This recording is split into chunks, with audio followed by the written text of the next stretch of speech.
The Indian forces come, they round up all the kids of the area and then look for pellet wounds. If there is anyone with any wound, they are taken away. They're not taken away to hospitals or for treatment. They are taken away for interrogation.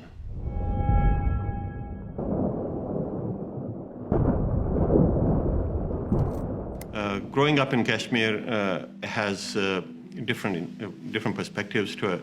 One is life in one of the most beautiful places in the world. It's also referred to as heaven on earth.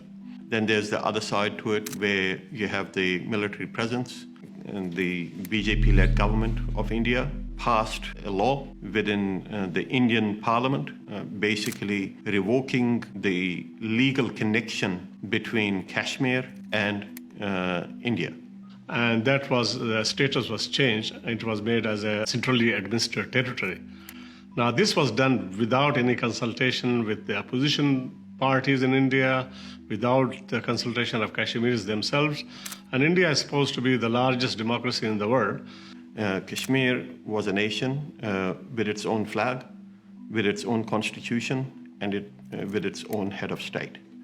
So, coming back to 5th of August, that was revoked with one stroke of pen. The situation with regards to the conditions of the people right now, well, what can you say about the people who have their rights torn off, stripped away at the slightest behest? We were expecting that after 5th of August, this big change, Kashmir will explode because people will not take it. And personally, I was really surprised that nothing has happened, or we don't know what is happening in Kashmir. The way the Indian government has got the Kashmir in lockdown and using all the modern technologies, they have cancelled all the internet connections, phone connections, landline connections. There are barbed wires on the streets. People cannot move.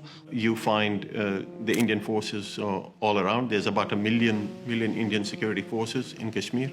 So they have really planned it so well, and they have been highly successful in subduing Kashmir. This Kashmir is completely silent. At night, the Indian forces go into houses and they arrest all the kids. They round them up and check them for pellet wounds. Pellets are used by Indian forces to fire at crowds. They're like a marking, and many people have died and many people have lost their eyesight as a result of that. If there is anyone with any wound, they are taken away. They're not taken away to hospitals or for treatment. They are taken away for interrogation. So that's how the Indians have started to identify people who participate in protests. The response from the Muslim world is really poor.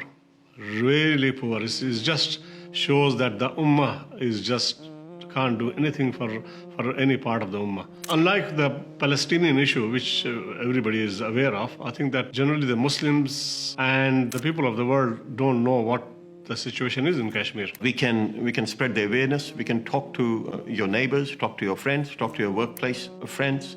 Unfortunately, there's not a lot of information out there to educate people as to what's happening in Kashmir and what the real story about Kashmir is.